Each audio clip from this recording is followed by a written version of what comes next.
Ilan na nga ba yung iniinom kong klase ng gamot? Ang dami nagtatanong din sa akin. So far, ngayon, siyam na klase na lang. Nabawasan na yun. Nung lumabas ako, siguro parang nasa 15, 15 na klaseng gamot din yun. Tapos nabawasan na naman nabawasan. Ngayon nabawasan na siya. Nitong check-up ko nung Monday, naging 9 na lang.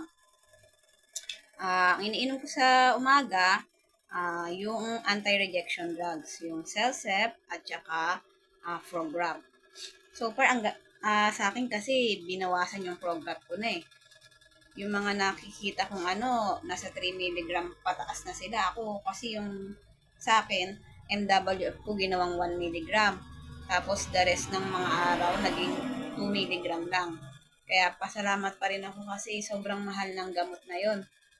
Sa akin, mababa lang yung nilseta nito kasi nga tinitimpla niya dahil hindi siya pwedeng dagdagan kasi nga tumataas yung takro ko. Ngayon kasi naging 8 yung takro ko, tumaas siya.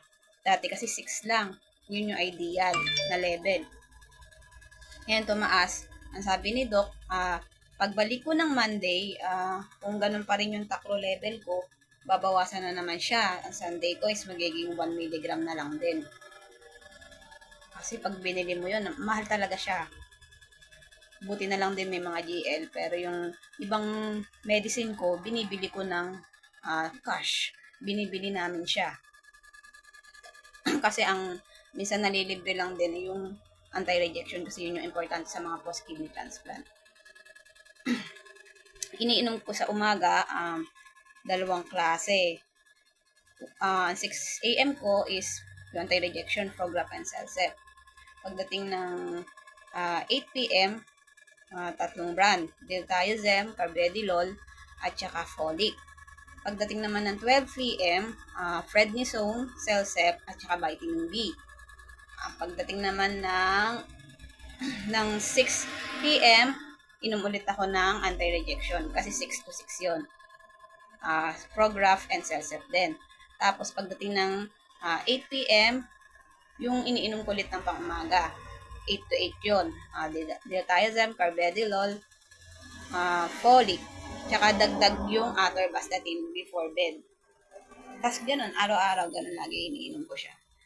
Hindi kasi pwedeng, hindi mo siya pwedeng kaligtaan kasi baka mamaya pagdating ng labs mo may maging problema.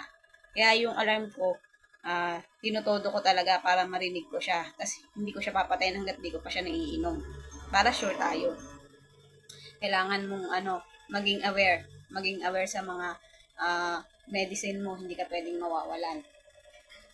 Ang siyam na klase na iniinom ko, Frograp, Celsep, Diltiazem, Carvedilol, Folic, Vitamin B, Hepatic, ano pa ba? Hepatic, atorvastatin, yun pa ba? Yun, Prednisone, yung steroid na iniinom ko na dating 10 mg, naging 5 mg, kaya medyo pumapayat-payat na rin kahit pa paano. Dati kasi mataas yung dose ko ng Prednisone, yung steroid. Buti binabaan siya ni Doc ko. Kaya, mas okay.